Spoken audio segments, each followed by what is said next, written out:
शिवसेना राष्ट्रीय कार्यकारिणीमध्ये उद्धव ठाकरेंनी एकनाथ शिंदेंची 2018 साली शिवसेना नेतेपदी निवड केली होती आणि त्याचा व्हिडिओ उद्धव ठाकरेंच्या महापत्रकार परिषदेत दाखवण्यात आला। अनिल देसाईंनी याची घोषणा केली होती। नेतेपदी निवड झाल्यानंतर एकनाथ शिंदेंनी उद्धव ठाकरेंना खाली वाकून नमस्कार केला होता, तेही या व्हिडिओमध्ये दिसतंय। शिवसेना राष्ट्रीय कार्यकारिणीची 2013ला बैठक झाली। यामध्ये पक्षासंदर्भातले निर्णय घ्यायचे सर्वाधिकार हे उद्धव ठाकरेंना दिल्याचा ठराव मंजूर झाला आणि त्याचा व्हिडिओ महापत्रकार परिषदेत दाखवला गेला। 2018लाही पक्षांतर्गत निवडणूक घेऊन राष्ट्रीय कार्यकारिणीनं उद्धव यांची पक्षप्रमुखपदी फेरनिवड केल्याचा व्हिडिओही दाखवला। पदासाठी मी निवडणूक जाहीर केली होती।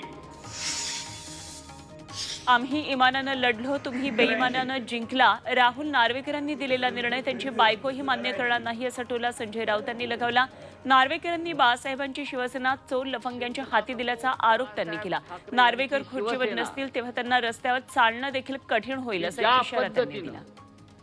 या लवादानं पुढची 30 वर्ष भाजपला सत्तेत ठेवण्याचा प्रयत्न करा अशा महत्त्वाच्या सूचना अमित शहा आणि भाजप अध्यक्ष जे.पी. नड्डा यांनी केल्या। दिल्लीमध्ये भाजप शासित राज्यातील मंत्र्यांची बैठक झाली आणि त्याला गिरीश महाजन, राधाकृष्ण विखे पाटलांसह इतरही नेते उपस्थित होते। 3 मतदारसंघांची जबाबदारी 2 नेत्यांनी घ्यायच्या सूचना यावेळी करण्यात। राष्ट्रवादी अपात्र आमदार प्रकरणाची कालची सुनावणी संपली। 18 जानेवारीला याची पुढची सुनावणी होणार आहे। दोन्ही गटातील सदस्यांना फेरसाक्ष देण्यासाठी 20 ते 25 जानेवारी दरम्यान विधानसभा अध्यक्ष राहुल नार्वेकर बोलावणार आहेत आणि त्यानंतर अध्यक्ष आपला निर्णय राखून ठेवतील आणि 31 जानेवारीपर्यंत यावर निर्णय होण्याची शक्यता आहे। एकेकाचे सख्खे मित्र आगामी लोकसभा निवडणुकीत एकमेकांसमोर उभे ठाकण्याची शक्यता आहे। कोल्हापूरच्या हातकणंगले लोकसभा मतदारसंघातून स्वाभिमानी शेतकरी संघटनेचे नेते राजू शेट्टी मैदानात उतरण्याची शक्यता आहे, तर याच मतदारसंघातून महायुतीकडून माजी मंत्री सदाभाऊ खोत यांनी उमेदवारी मागितली आहे। आगामी लोकसभा निवडणुकीसाठी आपण महाविकास आघाडीकडे बारामती लोकसभेचं तिकीट मागणार असल्याचं खासदार सुप्रिया सुळे यांनी इंदापूरमध्ये सांगितलं आणि यासाठीच इंदापूरमध्ये मवियातील सर्व घटकांशी चर्चा करण्यासाठी आल्याचं त्या म्हणाल्या। सुप्रिया सुळे बारामतीमधून 3 वेळा खासदार म्हणून निवडून आलेल्या।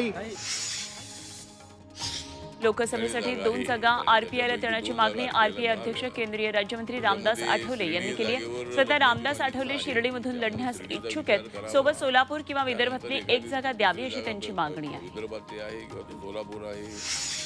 20 जानेवारीच्या आज 54 लाख लोकांना कुणबी प्रमाणपत्र द्या अशी मागणी मनोज जरांगेंनी सरकारतर्फे भेटीला आलेल्या बच्चू कडूंकडे केली।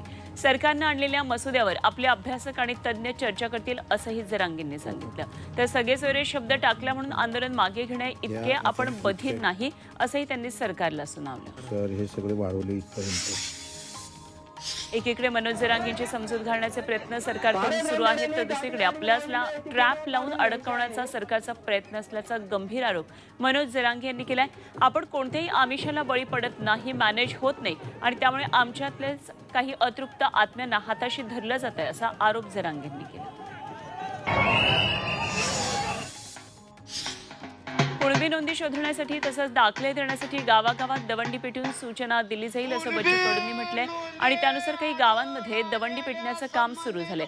ज्यांच्या कुणबी नोंदी आढळून आलेल्या आहेत त्यांनी संबंधित तहसील कार्यालयात इतर कागदपत्र जमा करण्याच्या सूचना देण्यात येत आहेत। अहमदनगरच्या नेवासा तहसील कार्यालयावर धनगर समाजानं मोर्चा काढला। अनुसूचित जमातीचं आरक्षण लागू करावं अशी मागणी करत आंदोलक तहसील कार्यालयावर धडकले। डफ वाजवत आणि सरकारविरोधात घोषणाबाजी करत धनगर समाज मोठ्या संख्येनं आंदोलनात सहभागी झाला। दावोसमध्ये पहिल्याच दिवशी महाराष्ट्रात 3 महत्त्वाच्या प्रकल्पांसाठी तब्बल 70,000 कोटींच्या सामंजस्य करारावर स्वाक्षऱ्या झाल्या आणि यापैकी ग्रीन हायड्रोजन प्रकल्पासाठी आयनॉक्स एअर कंपनीसोबत 25,000 कोटींचा करार झाला। जिंदालशी 41,000 कोटींचा आणि आर्टिफिशियल इंटेलिजन्स हबसाठी 4,000 कोटी रुपयांचा करार झाला। राष्ट्रवादी काँग्रेसचे ज्येष्ठ नेते एकनाथ खडसे यांनी मंत्री गिरीश महाजन यांच्या विरोधात अब्रू नुकसानीचा दावा दाखल केलाय। जळगाव जिल्हा सत्र न्यायालयामध्ये 1 रुपयाचा फौजदारी दावा महाजनांविरोधात दाखल करण्यात आला। खडसेंना नोटीस आल्यानंतर हृदयविकाराचा त्रास झाल्याचा आरोप महाजनांनी केला होता आणि त्याविरोधात खडसेंनी हा दावा केलाय। राज्यात तरुण पिढीमध्ये निर्माण झालेल्या उत्तम प्रशासक आणि कुशल संघटकांमध्ये जयंत पाटलांची उंची ही महत्त्वाची असल्याचं शरद पवार म्हणाले. सांगली शहरातल्या स्टेशन चौक परिसरात उभारलेल्या स्वर्गीय राजाराम बापू पाटील पूर्णाकृती पुतळ्याचं उद्घाटन पवारांच्या हस्ते झालं आणि यावेळी त्यांनी जयंत पाटील यांचं तोंड भरून कौतुक केलं. राजकारण आता विचारांचं राहिलं नसून मत्सर आणि एकमेकांचा वचपा काढण्याचं बनल्याची खंत शरद पवार गटाचे प्रदेशाध्यक्ष जयंत पाटील यांनी व्यक्त केलाय. तसंच राजकारणात यायला चांगली माणसं दबकत असून काही वर्षांनी नगरसेवक पदाची जाहिरात द्यावी लागेल अशी परिस्थिती निर्माण झाल्याचं पाटील म्हणाले. ते सांगलीत बोलत होते. शंकराचार्यांबद्दल बेताल वक्तव्य करणाऱ्या नारायण राणेंविरोधात काँग्रेसनं भंडाऱ्यामध्ये निषेध आंदोलन केलं. शंकराचार्यांनी धर्मशास्त्राच्या आधारावरून राम मंदिर उद्घाटनाला विरोध केल्यानं नारायण राणेंनी शंकराचार्यांच्या कार्याबाबत प्रश्नचिन्ह उपस्थित केलं होतं आणि त्याच्या निषेधार्थ हे आंदोलन करण्यात आलं. आमदार निलेश लंकेंच्या पत्नी राणी लंके यांच्या शिवस्वराज्य यात्रेची नगर शहरामध्ये सांगता झाली. यावेळी जोरदार शक्ती प्रदर्शन करण्यात आलं. राणी लंकेंच्या मतदारसंघाला परिचय होणं आणि भाजप खासदार सुजय विखेंना शह देणं यासाठी यात्रा काढल्याची चर्चा आहे. तर यात्रा समारोपाला आमदार निलेश लंके गैरहजर राहिल्यानं संभ्रम निर्माण झाला. अकोल्यामध्ये निवडणूक प्रक्रियेतील ईव्हीएम विरोधात सम्राट अशोक प्रतिष्ठानतर्फे जिल्हाधिकारी कार्यालयावर धडक मोर्चा काढण्यात आला. ईव्हीएम मशीनद्वारे निवडणूक न घेता बॅलेट पेपरवर निवडणूक घेण्यात यावी अशी प्रमुख मागणी यावेळी करण्यात आली.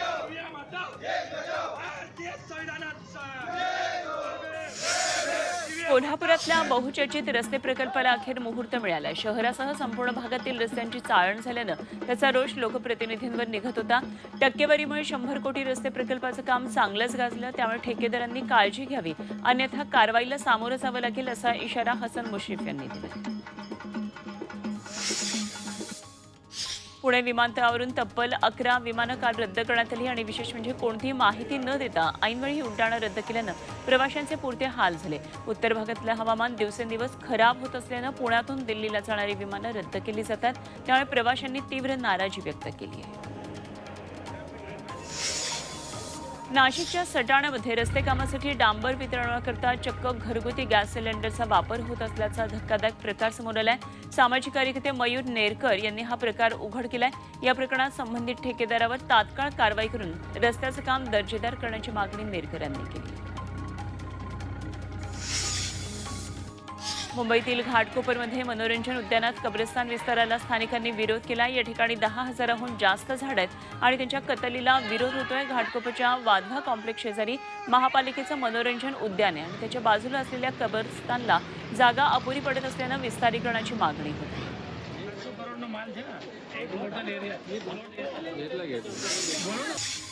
कल्याणमधल्या सुभाष मैदानाच्या दुरवस्थेबाबत मनसेनं आक्रमक पवित्रा घेतला. याबाबत सह्यांची मोहीम राबवत मनसेनं महापालिका अधिकाऱ्यांना मैदानाच्या दुरवस्थेचे फोटो भेट दिलेत. तसंच दुरवस्थेबाबत अधिकाऱ्यांना जाब विचारत 8 दिवसात मैदान सुस्थितीत करा, अन्यथा मैदानातील कचरा घाण अधिकाऱ्यांच्या दालनात टाकू असा इशारा मनसेनं दिला. वर्ध्याच्या पुलगाव शहरामध्ये नगरपालिका प्रशासनानं अवाच्या सवा कर लादलाय आणि त्याच्या निषेधार्थ भीम आर्मीनं शहरात डमरू वाजवून नगरपालिकेवर मोर्चा काढला. शहरातल्या व्यापाऱ्यांना विचारत न घेता कर लादल्याचा आरोप यावेळी करण्यात आला. तसंच नगरपालिका मुख्य अधिकाऱ्यांना चटणी भाकर निवेदन देण्यात आलं. सोलापूरच्या माळशिरस तालुक्यातल्या वेळापूरमध्ये पाण्यासाठी रास्ता रोको आंदोलन करण्यात आलं. नीरा उजवा कालवा पाण्याचं समन्यायी वाटप करावं, NRBC उपविभागीय कार्यालय वेळापूरमध्ये करावं या मागणीसाठी अजित पवार गटाचे नेते उत्तमराव जानकर यांच्या नेतृत्वात शेतकऱ्यांनी रास्ता रोको केला. वर्ध्याच्या आर्वीमध्ये शेतकऱ्यांनी कापसाला भाव मिळत नाही त्यामुळे चक्क कापूस पेटवला. यावेळी केंद्र आणि राज्य सरकारचा निषेध करण्यात आला. प्रहार संघटनेतर्फे उपविभागीय अधिकाऱ्यांना निवेदनही दिलं. कापसाला 10,000 रुपये प्रति क्विंटल भाव देण्याची मागणी शेतकऱ्यांनी केली. वर्ध्यात अंगणवाडी कर्मचारी कृती समितीचं आंदोलन मागच्या 43 दिवसांपासून सुरूच आहे. अंगणवाडी सेविका मानधनवाढ, पेन्शन, ग्रॅज्युएटी या मागण्यांसाठी हे आंदोलन करण्यात येते. त्याला ठाकरे गटानं पाठिंबा दिलेला आहे आणि अंगणवाडी सेविकांना न्याय न दिल्यास थेट उपमुख्यमंत्री फडणवीसांच्या कार्यालयासमोर आंदोलनाचा इशारा ठाकरे गटानं दिला. महाराष्ट्र राज्य ग्रामपंचायत संगणक परिचालक संघटनेनं सातारा जिल्हा परिषद कार्यालयासमोर रास्ता रोको आंदोलन केलं. जिल्हा परिषदेच्या मुख्य कार्यकारी अधिकाऱ्यांना त्यांनी मागण्यांचं हे निवेदन दिलं. मात्र या निवेदनावर कुठलंही उत्तर न आल्यानं पुन्हा आंदोलन पुकारण्यात आलं. ऑनलाईन परीक्षा घोटाळा प्रकरणात संभाजीनगरमध्ये उमेदवारांनी आंदोलन केलं. क्रांती चौकातल्या या आक्रोश मेळाव्यात मोठ्या संख्येनं विद्यार्थी सहभागी झाले. तलाठी भरती घोटाळ्याची एसआयटी चौकशी करावी, तलाठी भरती रद्द करण्याची मागणी यावेळी करण्यात आली आणि उमेदवारांच्या न्याय्य हक्कांसाठी आणि सरकारविरोधात हे आंदोलन करण्यात आलं. नायलॉन मांजाबाबत व्यापक जनजागृती करणं हे गरजेचं असून या विषयाचा शालेय अभ्यासक्रमात समावेश करण्याचे निर्देश उच्च न्यायालयाच्या औरंगाबाद खंडपीठानं सरकारला दिले. नायलॉन मांजाबाबत विद्यार्थ्यांना साक्षर करण्यासाठी 3 आठवड्यात काय पावलं उचलली याबाबत प्रधान सचिवांनी माहिती देण्याची सूचना खंडपीठानं केली. वसई विरारमध्ये नायलॉन मांजानं अनेक पक्षी जखमी झालेत. एकट्या विरार पश्चिमेला पेट्रोल पंपाजवळ लावलेल्या मेडिकल कॅम्पमध्ये मांजानं जखमी झालेली तब्बल 18 कबुतरं उपचारासाठी आणण्यात आली आणि त्यापैकी 3 कबुतरांचा मृत्यू झाला. मांजामुळे पंख तुटल्यानं अनेक कबुतरांना आता शेल्टरमध्ये दिवस काढावे लागणार आहेत.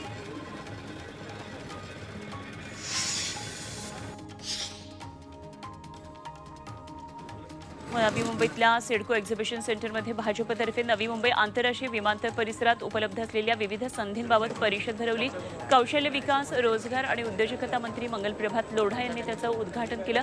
सरकारी उपक्रम, उद्योजकीय संधी तसंच रोजगार क्षमता यावर यात मार्गदर्शन करण्यात आलं. भंडारा जिल्ह्यामध्ये 34व्या राज्य सुरक्षा अभियानाचं आयोजन करण्यात आलं. त्याचा शुभारंभ पोलीस अधीक्षक लोहित मतानी यांच्या हस्ते झाला. 14 फेब्रुवारीपर्यंत अभियान चालणार आहे. यामध्ये जिल्हाभर अपघात टाळण्यासाठी जनजागृती करण्यात येणार आहे. 22 जानेवारीचा राम मंदिर सोहळा हा मोदी आणि संघाचा राजकीय आणि निवडणुकीचा कार्यक्रम आहे आणि म्हणूनच या कार्यक्रमाला न जाण्याचा काँग्रेसनं निर्णय घेतलाय असं राहुल गांधींनी म्हटलंय आणि त्याचबरोबर आपण सगळ्या धर्मांबरोबर आहोत असंही राहुल यांनी म्हटलंय. राम मंदिराचा भाजप आणि राष्ट्रीय स्वयंसेवक संघ मतांसाठी फायदा करून घेत असल्याचा आरोप शरद पवारांनी केलाय. राम मंदिर प्राणप्रतिष्ठा सोहळ्याआधी मोदी 10 दिवसांचा उपवास करतात आणि तसाच उपवास मोदींनी देशातल्या लोकांची उपासमार घालवण्यासाठी करावा असं आवाहनही पवार यांनी केलं. रामाची त्यांची श्रद्धा संपूर्ण देश राममय झाला असताना अकोल्यामध्ये श्रीराम प्रतिमेसह श्रीराम असं लिहिलेल्या भगव्या झेंड्याचा तुटवडा पाहायला मिळतोय. अकोला जिल्ह्यामध्ये रामध्वजाची मागणी प्रचंड वाढली आहे आणि त्यासाठी इंदोर, सुरत इथून ध्वज आणण्यात येत आहेत. मात्र मागणीच्या तुलनेमध्ये पुरवठा हा कमी आहे आणि त्यांच्या किमती देखील मोठ्या वाढल्या. अयोध्या प्राणप्रतिष्ठानिमित्तानं भाजपनं कल्याण शहरात जागोजागी सोहळ्याचे बॅनर्स लावलेत. मात्र उत्साहाच्या भरात कल्याण पश्चिमेकडच्या नेताजी सुभाषचंद्र बोस चौकातला नेताजींचा पुतळाच बॅनरमुळे झाकला गेलाय. बॅनर लावताना महापुरुषांचे पुतळे झाकले जाणार नाहीत याचं भान कार्यकर्त्यांनी बाळगायला हवं अशी अपेक्षा नागरिक व्यक्त करत आहेत. सोलापूरच्या मंगळवेढा तालुक्यातल्या सिद्धापूरमध्ये मातलिंग गणपतीची यात्रा सुरू झाली आहे. महाराष्ट्रासह कर्नाटक राज्यातून हजारो भक्तांची इथं दरवर्षी गर्दी होते. पहाटे आमदार समाधान आवताडे यांनी गणपतीची विधिवत पूजा केली आणि किंक्रांतीला इथं मोठी यात्राही भरते. हिंदवी स्वराज्याचे दुसरे छत्रपती संभाजी महाराज यांचा राज्याभिषेक सोहळा किल्ले रायगडावर संपन्न झाला. यावेळी शेतकऱ्यांच्या हस्ते जलाभिषेक करण्यात आला. संभाजी महाराजांची वाजत गाजत पालखी मिरवणूक काढण्यात आली आणि राज्यभरातल्या असंख्य शिवप्रेमी यामध्ये सहभागी झाले. श्री शंभू छत्रपती राज्याभिषेक सोहळा समितीनं याचं आयोजन केलेलं. त्यांनी त्या ऍक्टिव्हिटीज पूर्ण केलेल्या आहेत. आजपर्यंत शासकीय आणि लघु